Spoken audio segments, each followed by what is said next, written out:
Assalamualaikum warahmatullahi wabarakatuh. Halo teman-teman, jumpa lagi dengan saya Romi Lainur serta Latar CPNS Kementerian Pertahanan, golongan 2, gelombang 5.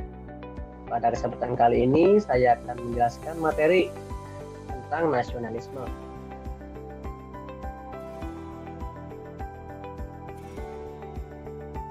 Dengan bekal materi nasionalisme, diharapkan peserta memahami dan mengaktualisasikan pelaksanaan fungsi dan tugasnya sebagai pelaksana kebijakan publik, pelayanan publik, dan pemersatu bangsa berdasarkan Pancasila dan Undang-Undang Dasar 1945.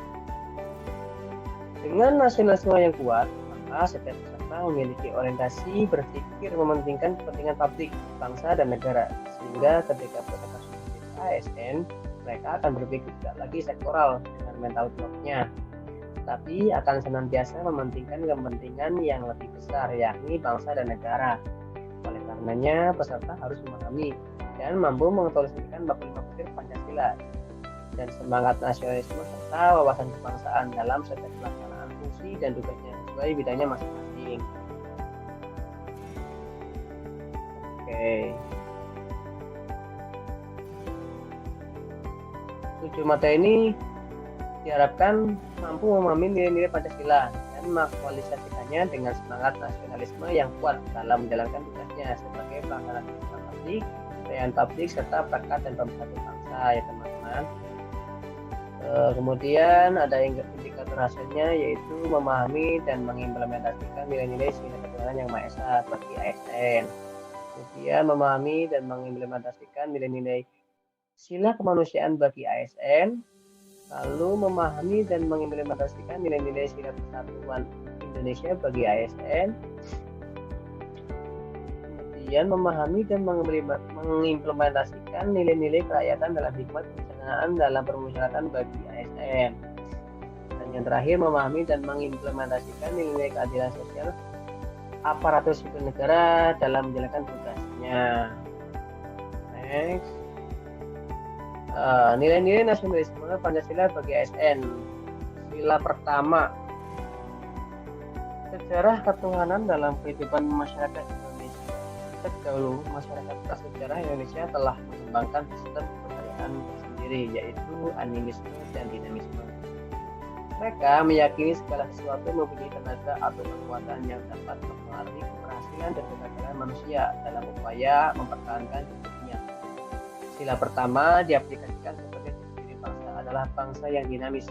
Dengan berpegang teguh pada nilai-nilai keutuhan diharapkan dapat memperkuat pembentukan karakter dan kepribadian, menimbulkan etos kerja yang positif sehingga mempunyai kepercayaan diri guna mengembangkan potensi diri dan kekayaan alam yang diberikan Tuhan untuk kemakmuran masyarakat. Dan pada sila kedua, Pancasila sebagai jati diri bangsa. Sesuai sila kedua adalah bangsa yang menghormati hak asasi manusia. Wujud implementasinya yaitu kemanusiaan dalam kehidupan sehari-hari, yaitu saling toleransi antar suku, budaya, agama, ras, dan golongan, saling tolong-menolong dan tidak zalim. Sila kedua memiliki konsekuensi ke dalam dan keluar. Konsekuensi ke dalam berarti menjadi pedoman negara dalam memuliakan nilai-nilai kemanusiaan dan hak asasi manusia.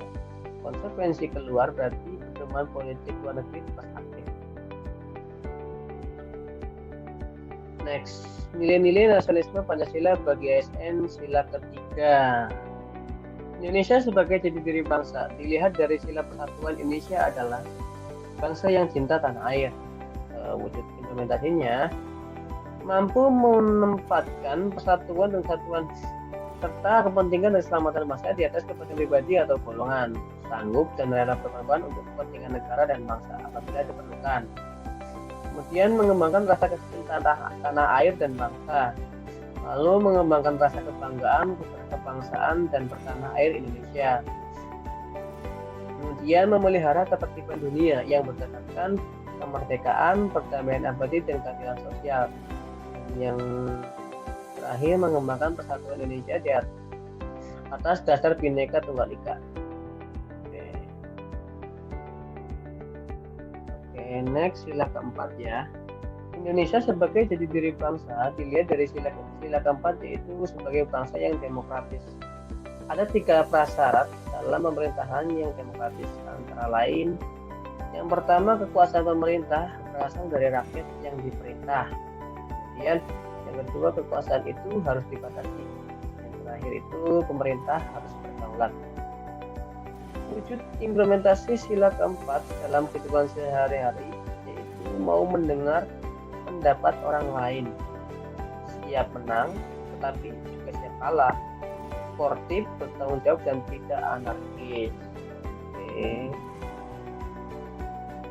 Nah, sila kelima sebagai jati diri bangsa. Indonesia adalah bangsa yang menjunjung kebersamaan.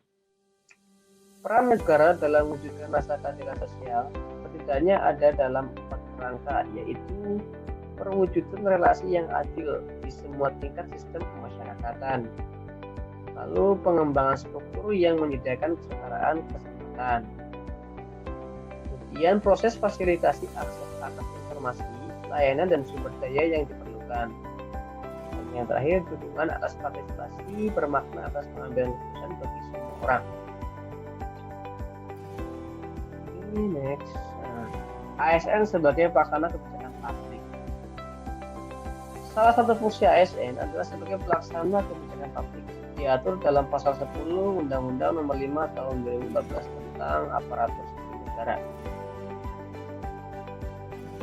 ASN sebagai eksekutor yang melaksanakan segala peraturan perundang-undangan yang menjadi landasan kebijakan publik di berbagai bidang dan sektor pemerintahan. Kebijakan publikasi adalah sesuatu yang diproduksi oleh aparat pemerintah. Oke, ASN harus memiliki nilai-nilai kepublikan, berorientasi pada kepentingan publik, dan senantiasa menempatkan kepentingan publik, bangsa, dan negara di atas kepentingan lainnya. Mengedepankan kepentingan nasional ketimbang kepentingan sektoral dan golongan. ASN harus memiliki karakter dan orientasi kepublikan yang kuat dan mampu mengaktualisasikannya dalam setiap langkah pelaksanaan kebijakan publik.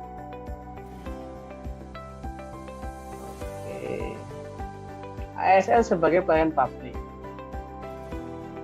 Pelayan publik ialah segala bentuk pelayanan sektor publik yang dilaksanakan aparatur pemerintah, termasuk aparat yang bergerak di bidang perekonomian dalam bentuk barang dan jasa, yang sesuai dengan kebutuhan masyarakat dan ketentuan peraturan perundang-undangan yang berlaku. Yang pertama, bersikap adil dan tidak diskriminasi dalam memberikan pelayanan kepada masyarakat. Kemudian, profesional dan berintegritas dalam memberikan layanan. Yang ketiga, menjunjung tinggi nilai-nilai kejujuran, keadilan, tidak korupsi, transparan, akuntabel, dan memuaskan publik. Berdasarkan Undang-Undang Nomor 25 Tahun 2009 tentang pelayanan publik. Pelayanan publik dipahami sebagai kegiatan atau rangkaian kegiatan dalam rangka pemenuhan kebutuhan pelayanan sesuai dengan peraturan perundang-undangan bagi setiap warga negara dan atas barang, jasa, dan atau pelayanan administratif yang diselenggarakan oleh penyelenggara pelayanan publik. Kemudian ASN sebagai perekat dan pemersatu bangsa. ASN sebagai pemersatu bangsa dan negara memiliki jiwa nasionalisme dan wawasan kebangsaan yang kuat, memiliki kesadaran sebagai penjaga kedaulatan negara, menjadi perekat bangsa dan mengupayakan situasi damai di seluruh wilayah Indonesia dan menjaga keutuhan NKRI. Seorang ASN dalam menjalankan tugas-tugasnya senantiasa mengutamakan persatuan dan kesatuan bangsa. ASN dalam menjalankan tugas dan fungsinya harus berpegang pada prinsip adil dan netral. Bersikap adil bagi ASN dalam melaksanakan tugasnya tidak boleh berlaku diskriminatif dan objektif, jujur, transparan. Dengan bersikap netral dan adil dalam melaksanakan tugasnya, ASN akan mampu menciptakan kondisi yang aman, damai, dan tentram di lingkungan kerjanya dan di masyarakatnya. Keterkaitan nasionalisme dalam agenda nilai-nilai dasar ASN.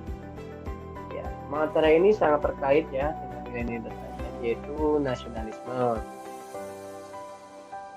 Kemudian refleksi nilai-nilai nasionalisme. Menurut saya, wujud implementasi nilai-nilai nasionalisme sangat penting oleh setiap peserta. Sebagai akal dalam menjalankan tugasnya sebagai ASN. Tidak sekedar wawasan saja, tetapi kemampuan mengakomodir nasionalisme yang kuat. Maka setiap pegawai ASN memiliki orientasi berpikir mementingkan kepentingan publik, bangsa, dan negara. Pegawai ASN akan berpikir tidak lagi sektoral dengan mental bloknya, tetapi akan senantiasa mementingkan yang lebih besar, yakni bangsa dan negara. Oke, sekian learning jurnal ini tentang nasionalisme. Mohon maaf kalau ada kata yang salah. Sekian dan terima kasih. Wassalamualaikum warahmatullahi wabarakatuh.